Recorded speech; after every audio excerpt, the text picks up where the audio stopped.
BJP প্রার্থী হিসেবে পানিহাটি বিধানসভা কেন্দ্রের জন্য মনোনয়নপত্র জমা দিতে গেলেন প্রার্থী রত্না দেবনাথ, যিনি অভয়ার মা নামেই পরিচিত।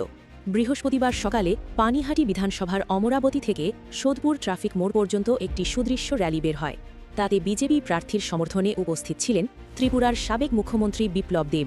মিছিল শেষে সোদপুর ট্রাফিক মোড়ে একটি জনসভায় উপস্থিত থাকেন প্রাক্তন কেন্দ্রীয় মন্ত্রী স্মৃতি ইরানি এবং দলের কেন্দ্রীয় নেতা বিপ্লব দেব। এরপর প্রার্থী ব্যারাকপুর প্রশাসনিক ভবনে এসে মনোনয়নপত্র জমা দেন। আমি রত্না দেবনাথ ভারতের বিধানসভার একটি আসন পূরণ করার উদ্দেশ্যে মনোনীত হয়ে ঈশ্বরের নামে শপথ করছি। সত্যনিষ্ঠার সাথে প্রতিজ্ঞা করছি যে আমি বিধি দ্বারা প্রতিষ্ঠিত ভারতের সংবিধানের প্রতি সম্পূর্ণ শ্রদ্ধা ও নিষ্ঠা জ্ঞাপন করব এবং আমি ভারতের সার্বভৌমত্ব ও অখণ্ডত্ব অক্ষুণ্ণ রাখব।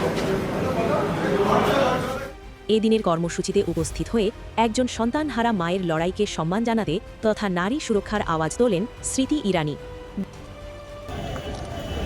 মাত্র বিজেপির প্রার্থীর নমিনেশন সভাটা নয়, আজকে যত লোক এখানে জোট হয়েছে ওরা পশ্চিম বাংলায়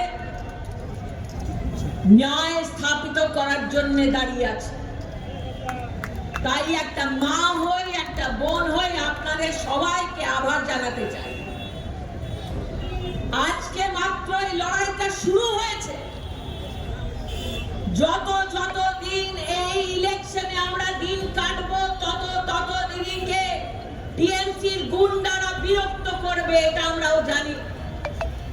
তাই একটা কর্মীকে জিজ্ঞেস করতে আইছি, পশ্চিম বাংলার একটা মানুষকে জিজ্ঞেস করতে আইছি, এই মা কি একা আর খাটবে? এই মা কি একা লড়বে?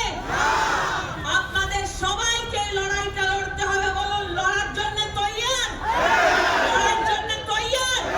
লড়ার জন্য তৈয়ার? ভারত মাতা কি! ব্যারাকপুর থেকে রাজু রায় চৌধুরী ও তপন রায়ের রিপোর্ট, আজকের সংবাদ।